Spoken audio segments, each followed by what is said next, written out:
جنگ خندق اور حضرت فاطمہ زہرا سلام اللہ علیہا۔ یہ جنگ 5 ہجری میں ہوئی۔ کفار قریش کی کوششوں کا گویا یہ آخری سانس تھا۔ انہوں نے اسلام کی تباہی و بربادی کے لیے اپنی کوشش میں کچھ کسر نہ چھوڑی تھی۔ اس مرتبہ پہلی جنگوں کی نسبت فوج بھی زیادہ تھی اور سامان حرب بھی، اور سب پر ترا یہ کہ عرب کا رستم عمرو ابن عبد ود، جو اکیلا 1000 پہلوانوں کی برابر سمجھا جاتا تھا، ان کے ساتھ تھا۔ یہ وقت بھی مسلمانوں پر بہت سخت تھا۔ دشمن نے 3 اطراف سے مسلمانوں کو گھیرے میں لیا ہوا تھا، اور فوج اسلام اس کے مقابلے میں بہت ہی کم تھی۔ حضرت سلمان فارسی رضی اللہ تعالیٰ عنہ کی رائے کے مطابق لشکرگاہ اسلام کے چاروں طرف خندق کھودی گئی تھی کہ اس کی وجہ سے دشمن حملہ آور نہ ہو سکے۔ اس وقت جاڑا بھی کڑاکے کا پڑ رہا تھا کہ غریب مسلمان، جن کے بدن پر ٹھیک طور سے لباس بھی نہ تھا، سردی سے تھر تھر کانپ رہے تھے۔ پھر قحط سالی کا یہ حال تھا کہ غلہ موتیوں کے مول بک رہا تھا۔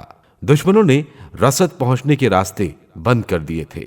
غرض ہر طرح سے مسلمانوں کے لیے سخت امتحان کا وقت تھا، اور بھوک کی شدت سے جانوں پر آ بنی تھی۔ ایک دن اصحاب نے حضرت صلی اللہ علیہ وآلہ وسلم سے بھوک کی شکایت کی اور اپنے پیٹ کھول کر دکھائے، جن پر پتھر بندھے ہوئے تھے۔ آپ صلی اللہ علیہ وآلہ وسلم نے بھی اپنا شکم مبارک کھول کر دکھایا، جس پر بجائے 1 پتھر کے 2 پتھر بندھے تھے۔ ایک دن جناب سیدہ علیہ السلام نے 2 وقت کے فاقے کے بعد جو کی 2 روٹیاں پکائیں۔ ان میں سے 1 روٹی آپ اور آپ کے بچوں نے کھائی، اور دوسری روٹی لے کر جناب فاطمہ سلام اللہ علیہا میدان جنگ کی طرف روانہ ہوئی۔ اس وقت میدان میں جانا آسان کام نہ تھا، جان جوکھوں کا کام تھا۔ دشمن بھوکے بھیڑیوں کی طرح ہر طرف گھوم رہے تھے، مگر باپ کی محبت میں سید عالم علیہ السلام ہر بلا کو اپنے اوپر لینے کے لیے تیار ہو گئیں، اور جس طرح بن پڑا اپنے آپ کو حضرت صلی اللہ علیہ وآلہ وسلم تک پہنچا دیا۔